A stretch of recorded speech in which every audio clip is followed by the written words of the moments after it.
What happens when you wake up, but the nightmare doesn't end? We spend about a third of our lives asleep, totally vulnerable. We trust that the monsters we meet in our dreams will stay put, locked away in our minds.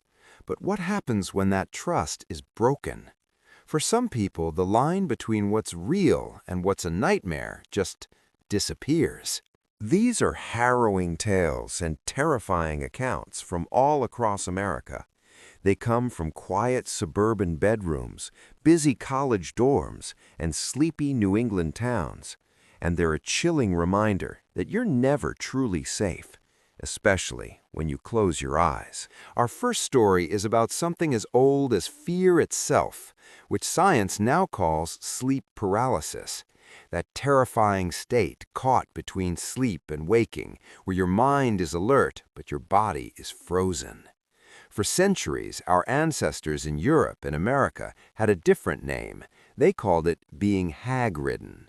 They believed a malevolent creature, an old hag, would sit on a sleeper's chest, stealing their breath and filling them with dread. For a college student we'll call Jessica, this piece of American folklore became terrifyingly real. Jessica was a junior at a small college in Massachusetts, not far from where the Salem witch trials took place. She was renting a room in a creaky colonial-era house off campus. It was finals week, and she was running on caffeine and stress, often crashing into an exhausted sleep at her desk. I woke up with a jolt, but I couldn't sit up. My eyes darted around the dim room, but my head was locked. Pure primal panic washed over me as I realized I was paralyzed. I tried to scream, but only a choked whimper escaped. That's when I heard it.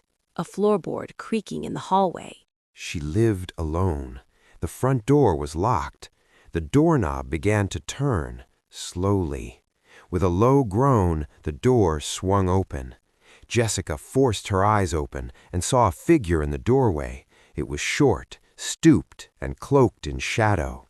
It moved with an unnatural, shuffling glide toward her, and as it approached, a smell hit her, damp earth and decay. It reached my bed and loomed over me. I couldn't see a face, just a void of darkness. Then I felt it.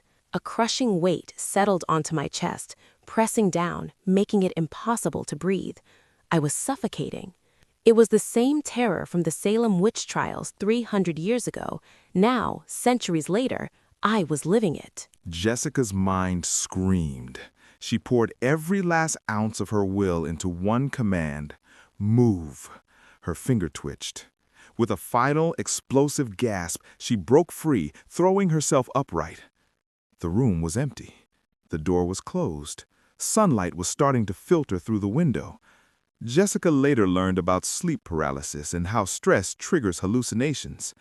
But no medical explanation could ever erase the feeling of that presence, the sound of that whisper, and the chilling certainty that the hag of Hemlock Street was very, very real. College is a time built on trust. You trust your roommate to be respectful and, above all, not to be a threat. Our next story is one of America's most enduring urban legends, a tale that has haunted campuses for decades because it preys on the horrifying breakdown of that trust. The most common version takes place during a break. Let's call them Ashley and Brianna. Ashley was heading to a party. Brianna, more studious, decided to stay back to work on a paper. "Are you sure you don't want to come?" Ashley asked. Brianna smiled from behind a stack of books. "I'm sure. Have fun." "I'll be back late," Ashley said as she left. Hours later, Ashley stumbled back. The room was pitch black. From Brianna's side, she heard a strange sound, a low, rhythmic gurgling and a soft, desperate scratching. She must be having a weird dream, Ashley thought. Too tired to deal with it, she quietly got ready and climbed into bed. The strange, wet scratching continued for a bit, but eventually, Ashley drifted off. The next morning, her alarm went off. The room was still dark. "Bree?" she called out. Silence. "Brianna, I'm serious," Ashley grumbled as she got out of bed. She strode across the room and yanked open the blinds, flooding the space with light. She turned around, ready to give Brianna a hard time, but the words died in her throat. The wall above Brianna's bed was smeared with dark crimson letters. Brianna was slumped over her desk, unmoving in a pool of blood. Her fingernails were worn down to bloody stumps, but it was the message scrawled on the wall in her roommate's own blood that made Ashley's world collapse. It read, "Aren't you glad you didn't turn on the light?" Our final story isn't an urban legend. It's a documented, unsolved case that proves the most terrifying monsters are real and can find your home address. This story starts in Westfield, New Jersey. A couple bought their dream home at 657 Boulevard. They never moved in. Just 3 days after closing, Derek checked the mail. Inside was an envelope addressed to the new owner. It began friendly. "Dearest new neighbor at 657 Boulevard, allow me to welcome you." But the tone turned sinister. The author, calling themselves The Watcher, claimed their family had been watching the house for generations. "It is now my time." And the Watcher knew things, unnerving things. They knew the family had children. "Do you need to fill the house with the young blood I requested?" it asked. The letter ended, "Welcome, my friends. Let the party begin." The family was terrified. They contacted the police, but the investigation led nowhere. More letters came, each more personal. One asked, "Will the young blood play in the basement? If you were upstairs, you would never hear them scream." Sleep became impossible. Their dream home was a prison of paranoia. They were being stalked by an invisible entity who had laid claim to their house and their family. Consumed by fear for their children's safety, they made a heartbreaking decision. They abandoned their dream home, never spending a single night there.